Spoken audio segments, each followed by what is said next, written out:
jabani fle bo maliko no ni maliko ko amana ke jiem fo fa so brakero la munu me kan le munu yere be klaka sikan na fulin tanu me gata obela jele yoro o bisimina ka émission matinale kene kan no bonjour actuel média bonjour à témoin be talike rubrique de banani kan no doy personne du jour mo ba mun bagera ka bembi do yonama o to mane ko fe ka bo ndapta say événement du jour mo ko mom du kena ka bembi do yonama ni ribi flata mane ko fe ka bo ndapta say mito mo no be talike wakati ka to la o to mane ko fe ka bo na ka ja ko ne expression du jour dama actuel du jour ou la si amata y kubali fermé sur le cas pour ni fait divers dans les la si Fatoumata Sissoko fait.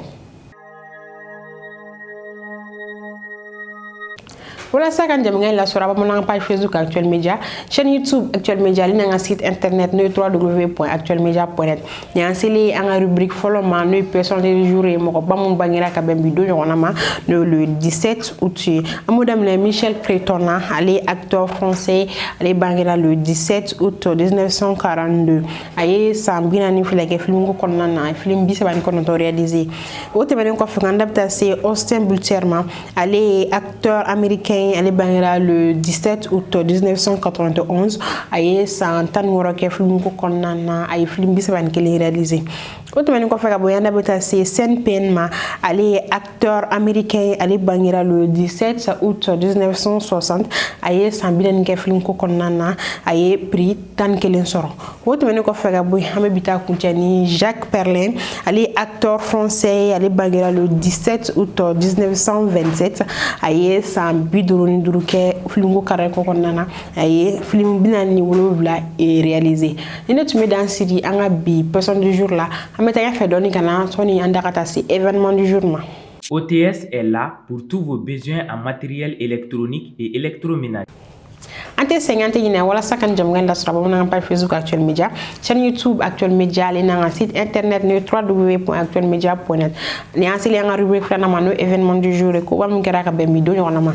Modam nani chaque 17 août est célébré comme la journée internationale du chat noir aux États-Unis. Du kalo que l'état nous voulait donc kera ne min tara kanya shi japon ma surtout race fumoma États-Unis jamana kono. O temene ko fe ka boy. Le 17 août 1825 est la journée du drapeau en Bolivie. Aïwa Bolivie ka journée du drapeau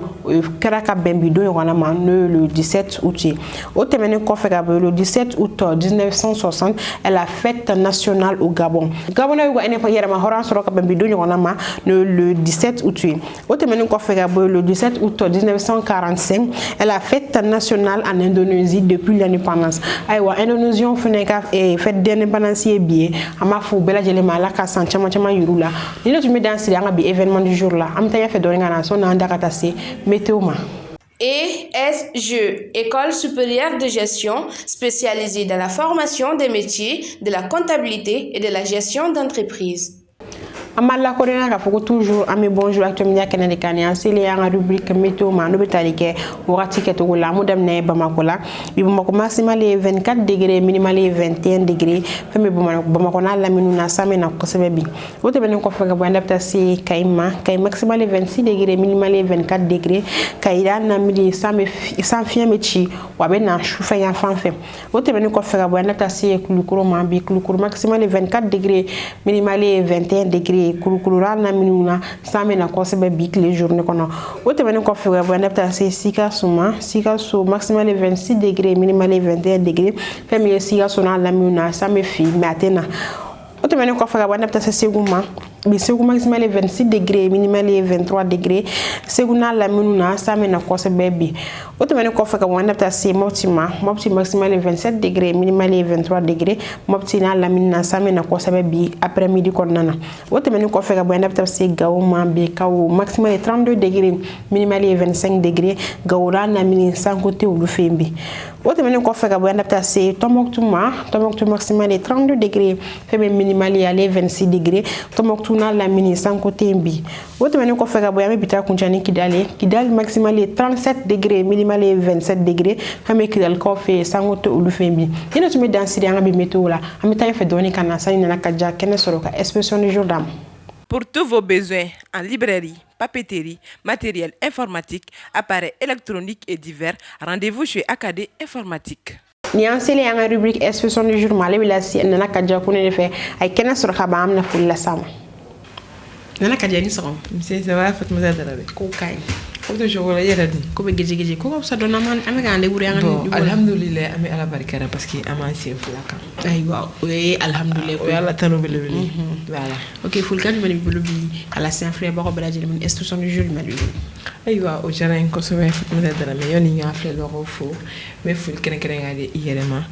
donc ika ful temeni ko fe ama fle lo ga chama ni musuma bela jeli fo mal kono mal ko fo usigoro la Fatma Dara mais ni ame nyona émission kala te mo rewi bulu mo mi ga fe on commenter partage que on peut-être qu'il y a quelqu'un qui va donner il faut alna ila na suka ante kula parce que mo kanu mo ga au sarati donc on va fournir na ko bismillah bonjour à tout le monde plateau keren ni la rubrique expression du jour kenek aywa nana dalu e expression ensemble la c'est après bako bela jeli aywa ni ga je mais na do expression du jour là ni ga expression du jour follow o te dore o de go rester fille ni be feri law i yɛrɛ lafiya kɔrɔ dɔ ye n'o de tɛ k'i yɛrɛ lafiya ayiwa k'an to feere la quoi o ye wɛrɛ fɔ ne b'a fɔ feere koyi ko rester fille parce que a bɛ sɛn cogo di une fille kɛ ayiwa ala ka nɔgɔya o kɔrɔ e yɛrɛ bolo une fille n'a fɔra to musoya la ma sisan ko rester une fille mais a bɛ se ka fɔ mais est ce que i bɛ se ka expression fɔ cɛ ma il a o bɛ se ka fɔ o la ko reste garçon o bɛ se ka fɔ o la ayiwa nana kɔni bon ne fera quoi reste fille, c'est très simple. Toi, tu es une femme. Quand je te dis maintenant, reste une fille. Ça te rappelle de quoi? Attends, quand on a un combat, il agite la togo, si on a tout démissionné là, ça va. Tout démissionné là, c'est-à-dire tout quelque chose fini. Elle n'est pas une chima film comme ça, elle va encore comme ça, mais il a tout jeunesse à quoi. Il a tout bien gagné là. Voilà, bien gagné. Ok, pour longtemps là. Donc, écoutez-toi. Est-ce que tu m'a fait autant les gars définition. La définition te donnerait que rester célibataire, rester vierge. En plein droit, que tout. Aller rester. Nous nous fier oui, des pour da gas là des cas à fond. Oh, il veut que tout bon en plein droit. Aïe voilà quand quoi. Ko reste quoi? Donc, amé nya fait comme la mère que tout ina plein droit fait ni égager. C'est célibataire ne rester célibataire, rester fidèle, et rester vierge. Voilà, donc quand tu es vierge, tu es célibataire, tu es fidèle, et tu es resté fille quoi. Donc exception corrobée c'est faux. Donc exception corrobée c'est comme aller contenu amano contenu mano don ni be dien me do akono ni te dien fana on passe e me dien di ma kono dien do akono di nanga donc dien me bolo do donc exception corrobée do ko an andoronu parce que ante sera kuma encore fait kadam ne ela enine la ajigi donc ama fo andoronu yena ko janto u yere la kosobe ko janto yere la koro chuko kai na fora ko janto u yere la ameta na isra jume fe ke to kuma kere fam tana chen muso ya sira fe donc ama iga fo ba fo yana kuma chama ko wala saki ikisi ko chama ma temsene ya kono buguti ya yere kono keren ne la kisi kono tan fa ko afo mais a meilleure prévention ko yere mineri kasira o ba fo ko abstinence voilà il faut de abstinence donc ko o yere mineri ko sira yere la parce que ame dien là-bas ko ame dien là-bas na to gomna banaw be fambe donc banaw be sira yele ma to gomna ibe sira ko fana soro tentugo la donc ni seri yele la ori nyote nyame abona asigirali donc na ma sigi je pense que atena na bon au korote ka fo fana ko amega fo ko on est contre ça on n'est pas contre ça certes tout le monde est libre de vivre comme il veut donc bera vie ga vide juste un petit conseil qu'il faut endormir là parce que ça conseil il faut encore rien jamais on te traquer donc endormir ni tu au conseiller al na soro ima soro a jengena doni a ojija akana bon awo donc wana na te ga expression to ejuna donc je te venir ko bien ta c'est son flana ba on dit que dis-moi ce que tu manges je te dirai qui tu es aywa ne ma dire ni manger mais oui dis-moi qui tu es, dis-moi ce que tu manges, je te dirai qui tu es. Et quoi, une femme. Mais en même temps, dis-moi qui tu fréquentes, je te dirai qui tu es. Voilà, moi, d'habitude. Ani, bon, dis-moi ce que tu manges, je te dirai ce que tu es. Qui tu es. Je te pose la question, qu'est-ce que tu manges? i ka dumuni ni e dumuni min kɛ i bɛ dumuni min kɛ presque tous les jours dumuni jumɛn aywa e kɔni m'o dɔn sa sanusi ɲini k'an kɔnɔ fagara yan e tɛ bɔrɔlen aywa ala ka nɔgɔya bon hali ni mɔgɔ min yɔrɔ vitamine ko bɛ yen f'a gɛrɛsi bɛ ka bɔ ala ka nɔgɔya voilà donc expression kɔrɔ tɛ dɔwɛrɛ ko on est ce que l'on mange l'alimentation de quelqu'un reflète sa personnalité voilà n'i b'a dɔn Darame n'i ye an bɛ ko dɔw misaliya olu tɛ misaliya ye aywa mɔgɔ min bɛ yen aywa ko n'i y'a ye ko a tigi bɛ dumuni duman dun n'i y'a ye a tigi n'i y'a ye dɔrɔn n'i y'a jɔlen dɔrɔn i b'a dɔn aywa ala ka mais an bɛ n tɛ dɔn cogo min na quoi an bɛ ban ka ye kɛ kow la a bɛ dɔn a tigi ɲɛ yɛrɛ kan parce que i b'a sɔrɔ a tigi généralement i b'a sɔrɔ a fari nugulen don a kan dɔw b'a fɔ ko e bɛ tulu jumɛn utiliser ou i bɛ safinɛ jumɛn utiliser ja e min di kɔnɔ ɲɛkɔrɔ de ye e dumuni min dun voilà donc olu bɛɛ de bɛ na olu bɛ baara kɛ non seulement a bɛ baara kɛ i kɔnɔ a b'i farikolo fana ɲa hali dɔw b'a fɔ fɛnɛ ko dumuni duman k'a bɛ dumuni sugu dɔw bɛ yen k'a ka ɲi mɔgɔ kunsigi ma donc u b'a fɔ ko ni i kunsigi bɛ cogo sugu qualité bon n m'a fɔ a ka jan n m'a fɔ a ka surun o tɛ mais kunsigi qualité dɔw ko ça dépend de l'alimentation dɔw ko namasa dun ni karata voilà bon olu ye dumuni parce que fruit ka ɲi mɔgɔ ma fruit ka ɲi i m'a fɔ ko ni denmisɛnninw min bɛ tisi ni fɛn dɔ olu b'a fɔ u b'a fɔ ɲɛna ko pour mieux grandir il faut manger au moins 5 fruits et légumes par jour donc a kɛra denmisɛnninw ka slogan yɛrɛ mange au moins 5 fruits et légumes par jour fo a plus yɛrɛ bon donc ça veut dire que adamaden an kan ka janto an ka alimentation na kosɛbɛ donc komi an ka Mali ye fantan jamana ye an bɛ se ka fɔ cogo min na donc hali ni dumuni ko ma sabati ten kosɛbɛ à 100% mais an ka janto an bɛ fɛn minnu dun an ka kɔlɔsi o la parce que kɔnɔbara ye fɛn dɔ ye a tɛ ku donc n'an ye dumuni nɔgɔlen don dɔw yɛrɛ ka an yɛrɛ ka slogan ko fɛn min tɛ mɔgɔ faga ko b'i kulɔ a ye tiɲɛ o ye tiɲɛ donc toi tu l'affirmes nɔgɔ caman y'an kulɔ yan ok donc ça veut dire que e fana e ka bɔrɔ in tɛ vitamine bɔrɔ ye ayi ne vitamine tɛ ne bɛ ka kuma sɔn ji de la o e bɛ ka ne kuma sɔn ji la mais e yɛrɛ fɔ e bɛ ka mun fɔ sisan donc ji bɛ taa to e bɛ bɔrɔ kuma na a bɛ taa i gɛrɛ sigilen don a sugu y'i ɲɛ ka da wa a bɛ na sɔrɔ bɔrɔ ye tiɲɛ ayiwa ni vitamine b'a bolo a tɛ dogo dɛ ayiwa ala ka nɔgɔya ko ne ko bɛ ka tila ka nin yɛrɛ yira problème foyi t'a la bɛ ka tila ka nin tɛ yira tɛ normal yira ko effet t'a la safinɛ t'a la foyi t'a la yɛrɛ to an ka na dɔn e bɛ ni ko kumaw na dɛ ayiwa tɛmɛnikɛ expression tɔ ye non mais mun dɔn e ka plateau in kan bi kɔni e ni hɛrɛ farala sira k'i dalen plateau in na donc o tɛmɛnen kɔfɛ ka bɔ yen an bɛ fɔ ko nin bɛ na se ne ka bi expression jour la bamanankan français la k'an bɛ taa bamanankan na bi bamanankan fɔlɔ o tɛ dɔwɛrɛ ye ko den bɛ muso min kɔ la k'o de cɛ ka ɲi ni muso bɛɛ ye hakɛto bɛ kuma kɛrɛfɛ Allah desani o kɔrɔ ye di sa hakɛto bɛ kuma kɛrɛfɛ ayi ne ye kuma in fɔ sisan nɔ dɛ ne ye kuma in faamuya cogo min na jɔn ka kuma in ye f'i ye ten ayiwa o kɔrɔ de ni den b'i bolo diɲɛ b'i bolo ni den b'i bolo fɛn bɛɛ b'i bolo ayi i bɛ waritigiba dɔw ye dɔw sɔrɔ ala m'a den da u bɔgɔ la o kɔrɔ de sa ni den b'i kɔ la fɛn bɛɛ b'i kɔ la fɛn bɛɛ b'i bolo o tɛ yan ayiwa n y'a pharmacien ayiwa i ka nin expression i ye nin jaabi sɔrɔ exactement hali ni cadeau an tila ka cadeau la i ka di voilà Darame i y'a fɔ cogo min na a tɛ taga k'o ta wa i b'a dɔn diɲɛlatigɛ la u b'a fɔ ala kana to an ma kunpa la voilà u bɛ dugawu dɔ kɛ musow ye ko ala kana den ko to muso si ma kunpa la ayiwa ala ka nɔgɔya certes a ma nɔgɔn surtout depuis ni kɔnɔ ta yɔrɔ la an filɛbagaw ka hakɛto a ma nɔgɔn degun bɛ daminɛ yen fo ka na den sɔrɔ fo ka na den bɔ a yɛrɛ la parce que hali ni den ma tant que i ma den ma bɔ a yɛrɛ la i ni lafiya tɛ ban i ni hɛrɛ tɛ ɲɔgɔn ye quoi parce que a sɛgɛn ka bon donc u n'u tilala ka na fɔ ko ni muso min ma den sɔrɔ u bɛ jogo sugu bɛɛ da i la sɔn sugu bɛɛ bɛ da i la dɔw yɛrɛ fɔ ko sɔrɔ ko subara ye chacun ne de ko chacun sa dɔw yɛrɛ fɔ i ka kuma kɔnɔna la sisan ko bɛ sɔrɔ karisa tun bɛ furakisɛ kuntanw de ta ka jeunesse kɔnɔna na o de reflétera a n'a ɲɔgɔnna caman tiɲɛ bari ala m'a da dɔw bɔgɔ yɛrɛ de la o de ye problème ye mais dɔw bɛɛ de tɛ limaniyala ye mais ne bolo n'i ye limaniyala ye u b'a fɔ cogo min na dɔnnikɛlaw b'a fɔ an ye cogo min na ko n'i ye limaniyala ye ka kun ni i yɛrɛ ye a ka ca ala fɛ ala b'a d'i ma yanni i sakuma cɛ o fana n'a ma se k'a d'i ma yanni o cɛ i b'a sɔrɔ a bɛ ka fɛn dɔ réservé ye sini lahara i tɛ mun dɔn donc mais comme i tɛ lahara ko dɔn i bɛ yan ko de dɔn et puis i bɛ ka vie ni olu ka réalité de mɔgɔ minnu bɛ ɲɛ sugu min jɔ i la u bɛ kuma sugu min f'i ma donc vraiment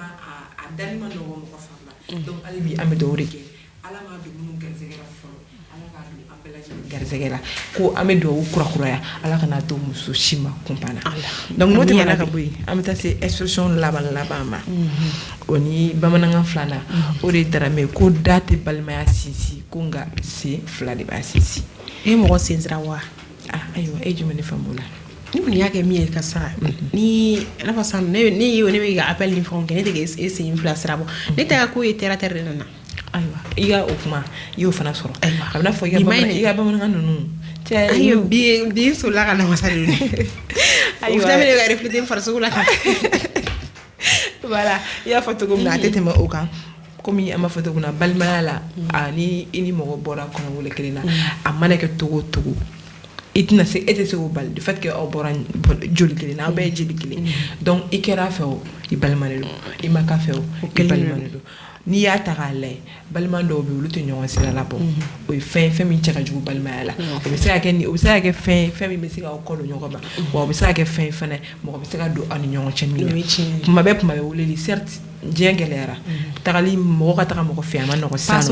parce que gɛlɛyara en même temps balo gɛlɛyara parce que n'i taara mɔgɔ fɛ fo diyagoya a ka dumuni tobi k'a d'i ma donc dɔw b'u tɔgɔ fɛ k'a fɔ ko n tɛ se ka taa karisa n b'a wele dɔrɔn ka foli bila la mais dɔw fana t'o faamuya parce que an mɔgɔ caman bɛ olu bɛ fɔlɔfɔlɔ k'u jateminɛ fɔlɔfɔlɔ an bɛ taa ɲɔgɔn fɛ kɔrɔlen de donc hali n'a sɔrɔ fɛn tɛ n bolo ka d'i ma mais n'i bɛ tɛmɛ a ma f'i ka na si ka tile o i tɛmɛtɔ dɔrɔn i bɛ foli bila la karisa n nana i la n'a sɔrɔ basi t'i la o tɛ basi donc an b'a nin fɔ balimaw ye an balimaw ye ko bɛɛ k'i janto i balima na ko balima an kana to appel dɔrɔn ma an kana balimaya to appel dɔrɔn ma parce que ni kuma dɔw la yɛrɛ e bɛ mɔgɔ wele appel la k'a fɔ dɔrɔn n'i ye foli appel tigɛ a bɛ se ka kɛ degun dɔ b'a tigi kan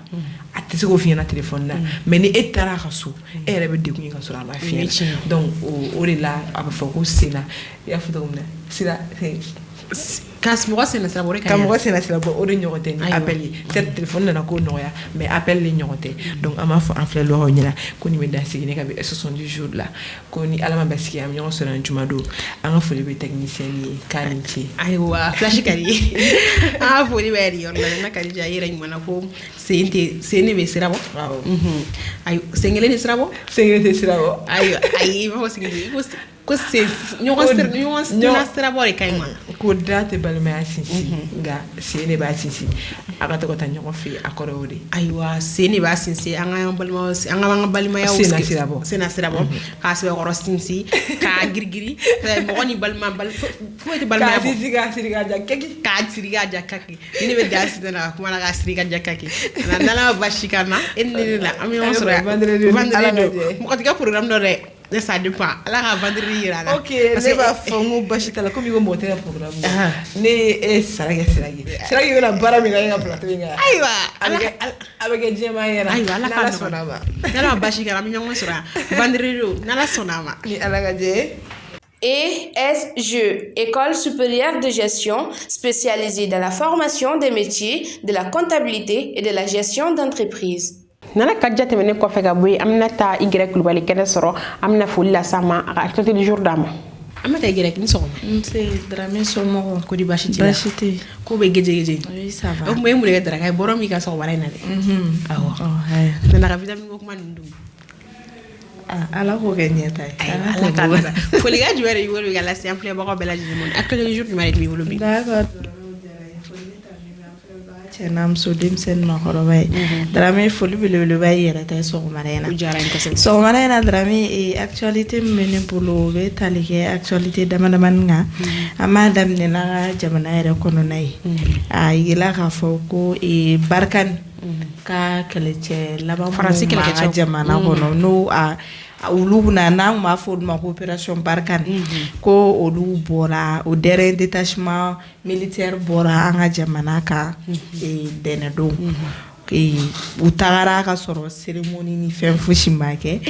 population dɔ mɔgɔ kɔni bɛ k'u ka nisɔndiya yira dɔw b'a la ko a ɲɛna kosɛbɛ parce que dernièrement ko gawo population kun wulila fɛn u ye manifestation dɔ kɛ olu y'a yira k'a fɔ ko Barkani ka bɔ u ka jamana kan u ka dugu la sur le champ u tɛ fɛ ka kɔnɔni kɛ tuguni donc suite à ça u fana y'u ka minɛnw an b'a fɔ cogo min na u y'u ka kasaw kuru u fana bɔra an ka jamana kan donc an bɛ don min na i n'a fɔ bi am se k'a fɔ ko opération barkan ko kuma tɛ yen nɔ tuguni an ka jamana kɔnɔ. Ayiwa Ala k'a nɔgɔya. Amina yarabi. Ka fara o kan Dramé an y'a ye k'a fɔ mun ye Macky Sall ye n'ale ye Sénégal président ye en même temps n'ale fana ye UEMOA fana président actuel ye voilà a yirala k'a fɔ ko ale kɛra lui il a servi de médiateur ale kɛla i n'a fɔ ale de bɛna kuma an ka jamana ani Ivoire ni ɲɔgɔn cɛ ka kɛ ni Ivoire ka kɛlɛcɛ 49 mun minɛna an ka jamana kɔnɔ n'olu inculpé la vendredi don na an ka jamana ɲɛmɔgɔ y'a yira k'a fɔ ko mana de dépôt bilala u kan mun na u b'a fɔ ko atteinte à la sûreté de l'État donc u jalakila n'o ye donc an kɔni bɛ don min na bi Macky Sall bɛ o boliboli de la jamana fila ni ɲɔgɔn cɛ o fɛn kɔnɔna na an ka président n'o ye Assimi Goïta ye ale ye tweet dɔ kɛ a ka Twitter sanfɛ mun na a b'a jira k'a fɔ ko Macky Sall bɔra an ka jamana kɔnɔ lundi voilà k'a bɔra an ka jamana kɔnɔ lundi don nka k'u ka kuma tɛmɛna jamana fila ni ɲɔgɔn cɛ la ani Union africaine kumaw de kan k'u ka kuma fanba bolila olu de kan donc an bɛ Ala de deli Dramé Ala ka jisuma kɛ nin ko in bɛɛ fura ye. Ayiwa i ka kuma la surunya Goodluck Jonathan taara sa Macky Sall bɛna to ka sisan Ala ka nɔgɔya. Ala ka nɔgɔya Dramé wala Ala ka foyi tɛ bɛn bɔ ale de ye laban ye a ni kɛlɛ kɛra kɛlɛ bɛ laban bɛn ne la ni a ye ni ɲɔgɔn dɔgɔya ni nimisaw bɛ na a bɛ laban bɛn ne la Ala k'an bɛɛ kelen ma. Amina yarabi donc an bɛ bɔ yen nɔ Dramé an bɛ se fo Kenya Dramé mun ye Kenyakaw fɛ yen nɔ lɔgɔkun tɛmɛnen nin y'a tile 6 tile 7 ye olu ka kalataw kun kɛra donc mais résultat kun ma bɔ fɔlɔ a yirala k'a fɔ ko résultat bɔla tɛnɛn don le 15 août donc ko a yirala k'a fɔ ko u ka vice-président n'o ye vice-président sortant ka dɔ pouvoir to ka pouvoir to Raila Odinga bolo ale de kun y'u ka vice-président ye sortant ye donc a yirala k'a fɔ k'ale de ye kalataw gagné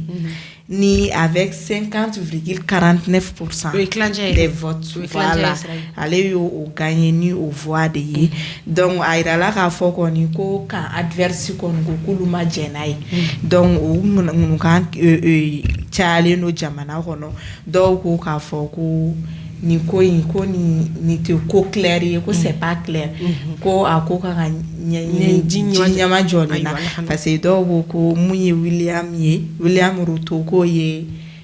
namara ko dɔw kɛ dɔw ko voilà dɔw ko a ma kɛ a y'a sɔrɔ a yɛrɛ ye mais o kuma in bɛ ka bɔ yɛrɛ fɛn de yɔrɔ la mun ye Raila Odinga ye ale ka yɔrɔ de la a ka adversaire a kumakan in baden bɛ ka bɔ o de yɔrɔ la parce que o y'a yira k'a fɔ ko ale ni a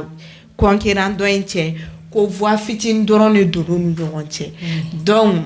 ale tɛ se ka sɔn o ko ma donc a kuma bɛ ka ca a yirala k'a fɔ fana ko mun ye William ye k'ale yɛrɛ sisan bɛ taa jɔ bibi in na san 70 ni 70 bɔ ɲɔgɔn la ko ni mun y'a siɲɛ 5nan ye a kun bɛ k'i kanbɔ fanga nɔfɛ mais Ala y'a garizɛgɛ ɲinɛ ta de la. Le 70 ni kɔkɔ Ala de bɛ fara ko. Comme on le dit ko le pouvoir en Afrique est vieux. Donc o ye tiɲɛ dɛ pouvoir à part quelques présidents n'olu ye jeunes sinon Afrique pouvoir faire ayi président mun bɛ kɛ yɛrɛ jeune président mun bɛ na yɛrɛ o sɔrɔ caman bɛ sɔrɔ militaire de voilà a bɛɛ ye vieux donc on le dit très souvent que le pouvoir en Afrique est vieux donc an b'o de fɔ Ala ka faamuyali ko ɲuman di an ka cɛkɔrɔba ninnu ma u b'a ɲini u ka place céder comme l'avenir d'un pays voilà u b'a céder denmisɛnninw ye denmisɛnninw fana ka se ka nɔbɔ ko la sinon a ma nɔgɔ c'est vrai a bɛ fɔ ko cɛkɔrɔba sigilen bɛ fɛn min ye denmisɛnnin jɔlen to mais ina fa nga zana do fana ba fo ka fo ko demsen te ko nyuma ka be mɔgɔkɔrɔba dɛgɛ nɔni